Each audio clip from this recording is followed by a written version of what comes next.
One all, another nice day on the horizon. First job out, we'll get these peas in. As you can see, them starting to hit the top of the cloche. So I'm going to take the top off, get a couple of channels, slide them in. You've seen it all before, so I'll just show you when the net's up and the whatever. So there's 4 rows of peas. These are the Kelsae Wonder. It's most noticeable, the one piece up the row on the right is the peas which were grown in the greenhouse, and they look quite a way behind the row on the left, which is the ones which was put outside to germinate. And just a quick look over there, they're the early onward which was romping away. Well, I've had the saw out in there. I got some, this is just battening, call it, from the Wixes. I've made up a couple of more frames, which is similar to that sort of thing. I'm picking some environment netting up tomorrow from Malvern Show, and I'll put that on. That will end up around the onions, and that's one half of the bench end which needs to be wire brushed down and get the hammer right. In the meantime, I'll get another couple of coats onto these seats. Hello and welcome back. It's the first day's filming since the Malvern Spring Show, and what a change in the weather, eh? It's a heat wave, well, most of the weekend. I know they had a bit of rain there to start with, but the Sunday we went, it was just blistering heat and very, very busy as well. I did manage to catch up with a few YouTubers. I caught up with Terry King and also Nick from Nick's Allotment.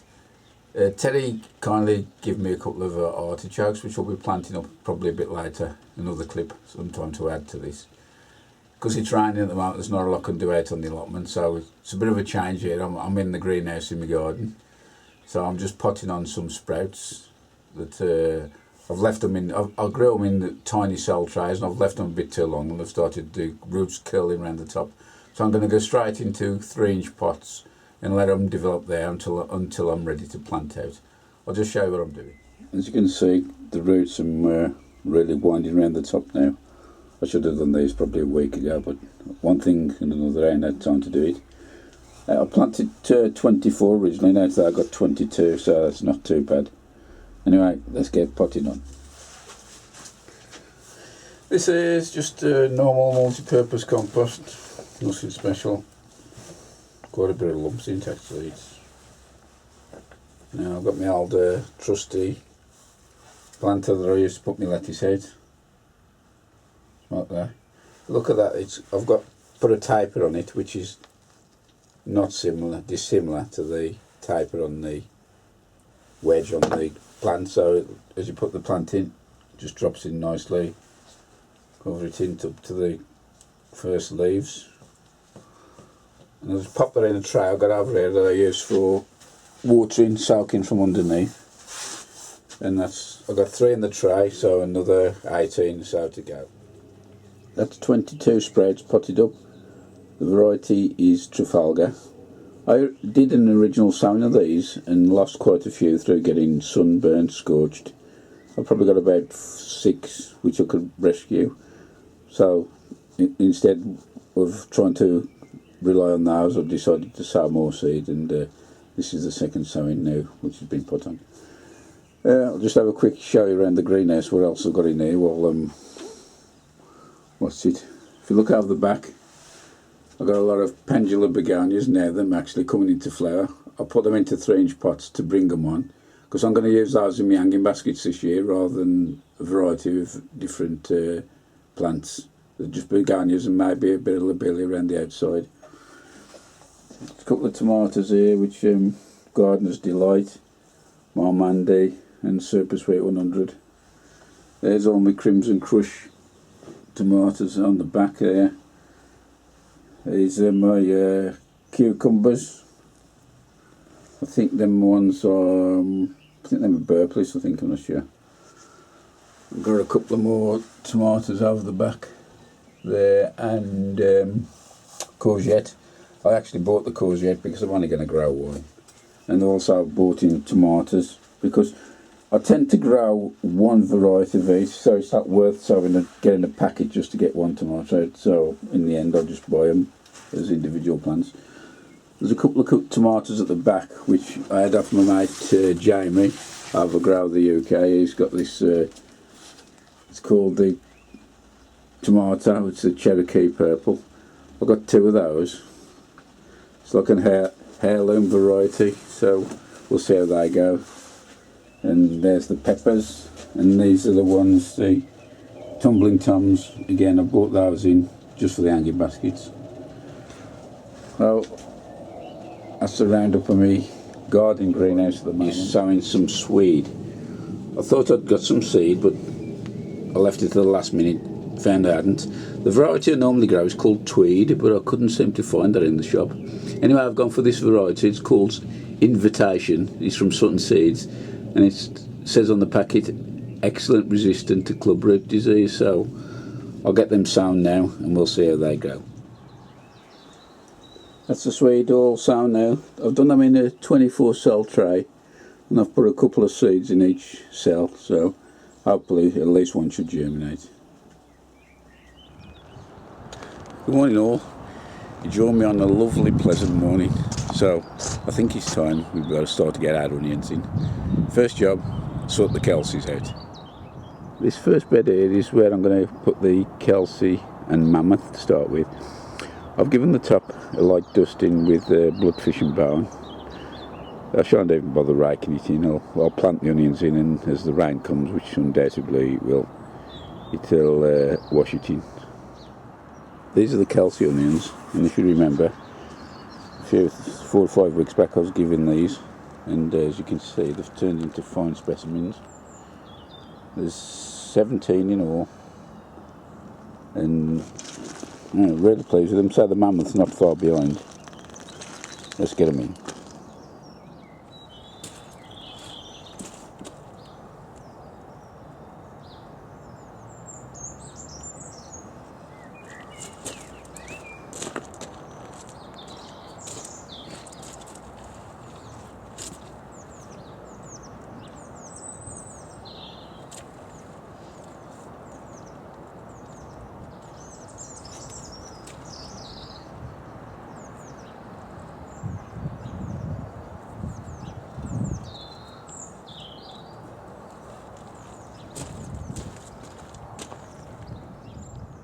That there is just an iron bar I used, put a little depression into the soil.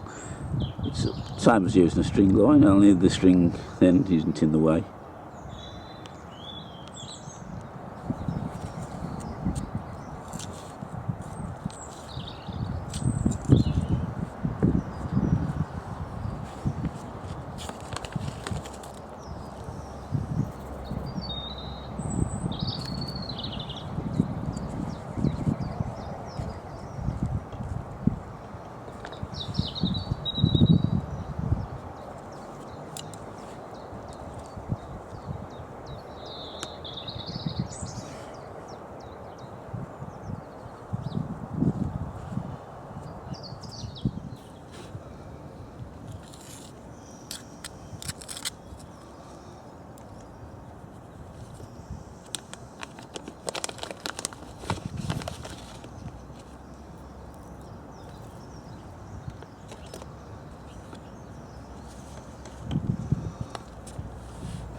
These onions in the tray are Robinson's Mammoth, and they're slightly bit smaller thickness wise than the Kelsaes, and it's noticeable that the foliage is a lot, well, quite a bit lighter. I don't know if that's just a characteristic of the onion or what.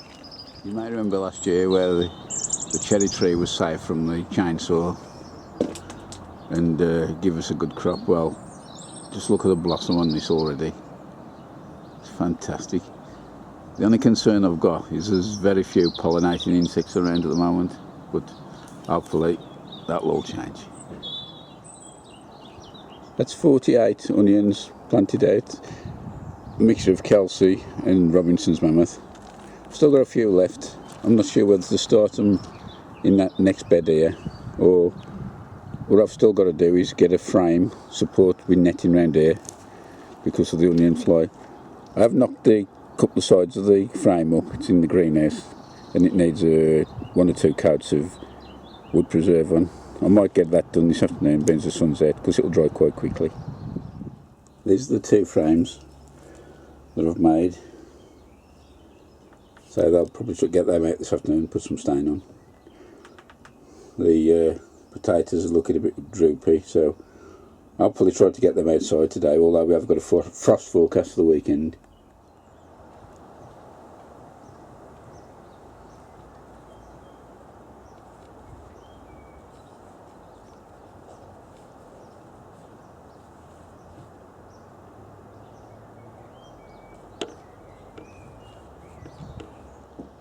All in all, I wake up to a cool morning yet again. I just don't know what's happening with this weather. Got a bit of blue sky around, but whether that's going to stay all day I'm not sure. And there is frost forecast for probably tonight. The job I want to get on with today is to get the heat treated onion sets out into the bed just down here, and let's get going.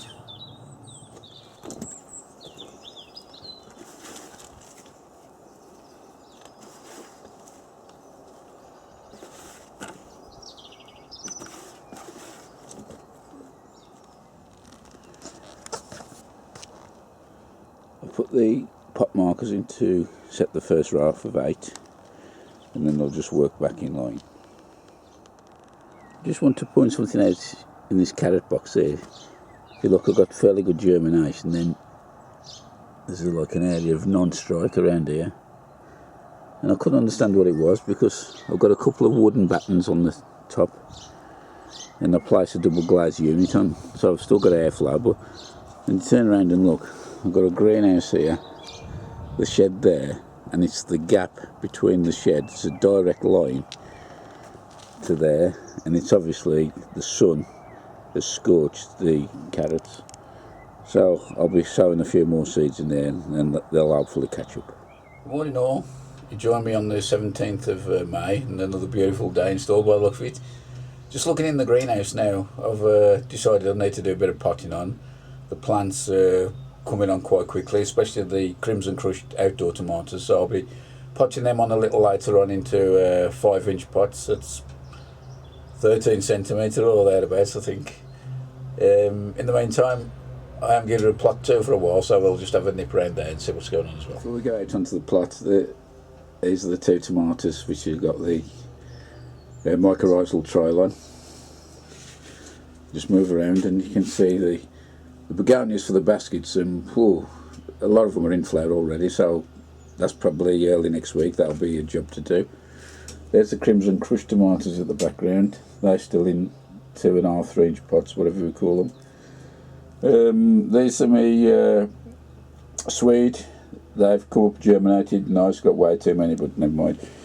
More tomatoes, a few cucumbers in there, more tomatoes there. Peppers, and the bush, the pendula variety, which will go into the hanging basket. Okay, let's have a look outside. First up is the first sweet candle box I've planted, and you can see they're doing reasonably well. I've got 1 or 2 gaps in there, and I don't know whether I told you before, I've had issue with snails in there, even though there's quite a few slug pellets. The snails seem to be still getting in, so what I might do is put a grease band around the outside of the case and see if that does any joy. The other box there, I'll get out the shadow. I don't know if you can see it, or maybe better in the shadow. The sweet candle. I've got that space there, which is a blank area. Hello, Mr. Train. And I've actually resown that. As I said before, that is because it got scorched through this gap between the shed and the greenhouse, and that had the glass on top and it fried the seeds basically. But I put some more seed in and that should come up. This is the heat treated onion sets which I put on. This is one of these fiberglass powels with Enviromesh on. I purchased all of this from Easy Nets at Malvern. If you haven't visited their site, nip over there and say use MuddyBootz as a code and you get 10% discount. These fiberglass pals are really good, and this was put up in within a few minutes. It's very versatile. So that's the onion sets. I don't know if you can see through. Three varieties in there, not sure if it's showing very good. That one there is called Fennerly, which is a whitish onion. For some reason the red onions are very slow germinating. I'm just about showing the spike on some of them. And this portion here, I don't know if you can see that any good, it's hard to tell. These are called rumba. There's another red one. I bought a few buckets of the potatoes out. There's a couple of buckets of Swift, and at the back is International Kidney. They got a bit leggy through being in the greenhouse, but that should be alright. I'm still keeping them well watered. This is the main onion bed. At the front here are the Kelsaes, which was given by one of the guys on the site, and all the rest Robinson's Mammoth, and they seem to be holding around now. They've settled in after the transplant. Onto this bed here you've got the shallots, the Golden Gourmet, which splitting quite nicely now looking at them, and behind them are the normal onion sets called Red Baron, not heat treated, so it'll be interesting to see how these perform against the heat treated sets. I've taken the onion, they cover off the top net of the onions. There's the overwintering onions, and these are starting to thicken up nicely, although I must say I've had to take a few seed heads off. Talking to a few other guys on the plot, they've had the same issue over the last week or so. There's going to seed these onions, but there's very little you can do about it, I don't think. But there's still the nice look size of bulb on the end. I'll just move across here. You can get the net open, and these are normal, the garlic, Thermodrome and Germador, I think the two varieties in there. These are the elephant garlic, and as you can see there's some nice thick stems on those, so hopefully we shall get some decent bulbs when we do crop those. These are the Charlotte potatoes. There's 4 rows which I've earthed up, and they seem to be doing okay. Everyone's struck. In the next bed's the sarpalmere, the main crop.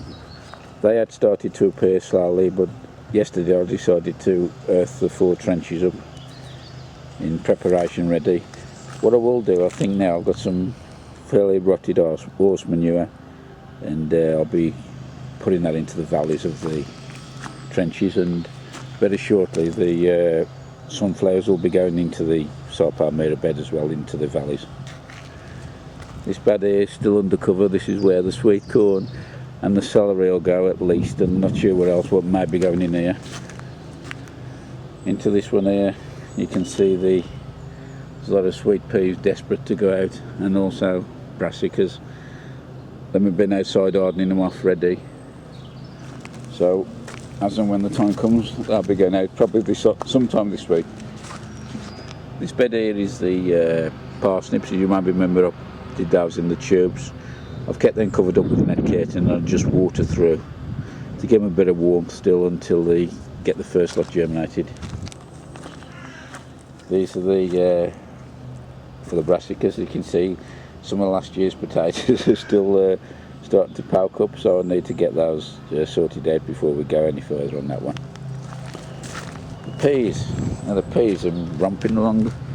These first 2 rows are called Early Onward, and the variety over the far side there, those are the Kelton Wonder. They have picked up because it was quite sparse when I put them in, but these are doing well now. I've had to put a net over the top just to keep the old pigeon squadron off. Broad beans, these are the Sutton. They're doing fine. I don't know whether you can hear that noise, but that's some buzzline. It's really good stuff, that is. It sounds a bit like a didgeridoo if you're familiar with the noise, and it does seem to get the birds off. Underneath these closses here I've got the lettuce. There's Webb's Wonderful and Little Gem. Them are bolting along there really good. And in the other side here is the beetroot, and also radishes. The radish, I can see some of them have got a decent size. I don't know if you can see through the cloche. They seem to be doing quite well. And bringing up the rear on this end is the spring onions. There's a mixture of white Lisbon and Ishikura Japanese onions. I think the last of the spring cabbage is done now. I'm not sure if we're going to get anything out of these, what's the remaining. So these will be coming out shortly, together with the purple broccoli, what was left, and also this brown cabbage. And I plan to, normally I put my broad beans in here, but this is going to be where the sweet peas are going for this year. And once these are out, I'll bore a few more holes there and get another 8 positions for some brassicas. These are the sunflowers at Titan. Then we're desperate to go out. And there's some spare onion, heat-treated sets I've got left over. I've just watered me zebra shallots. Them are there. Just pop it into the greenhouse. Not a lot going in here now. I've shifted everything else out. I've just got a few. There's the marigolds. A couple of onions left over. These are what? Some Clapton cauliflower. I actually scorched the last lot, so I'll resow some of them. A few more spare onions. That's my giant leeks. And there's me lark sweet corn. That's germinated pretty well. It's a bit erratic. Some have come quite later than others, but persevere, they will come. And there's more celery there. I've got some more in the garden. Actually, the celery tends to get abused. I forget about it. Plant it, we'll just water it and then can forget about it. That does need potting on, especially the one in the garden. Looking round here, got a few more little gem lettuce planted. More spring onion, Ishigura, bunching, white Lisbon there, and in here we've got some more Webb's Wonderful. That's about it for the greenhouse. Needs cleaning out, the borders getting ready. These maples need to be moved back into my garden. Then we're looking really nice now, so I'll be shifting them out as and when I can. Quick update on the asparagus. As you can see, that's a little wispy stem.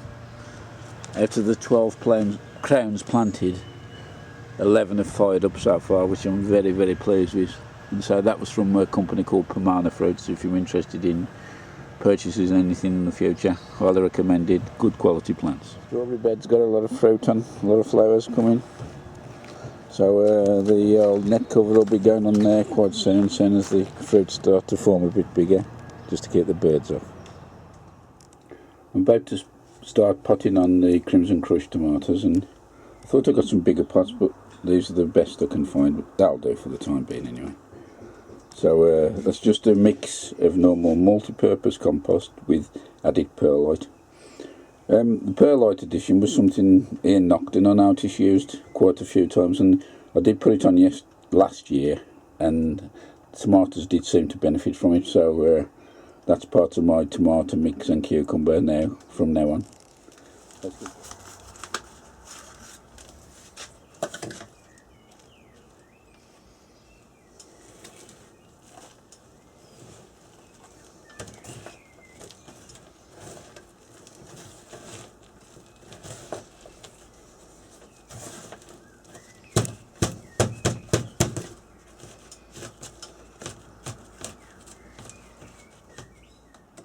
Well, potting on the tomatoes and the cucumbers will take a while now, so I'm going to call it a day for this one. Thanks for watching yet again. In the next episode I'll be probably planting out my brassicas, and I may even get the hanging baskets underway. So until then, I'll see you again, and bye for now.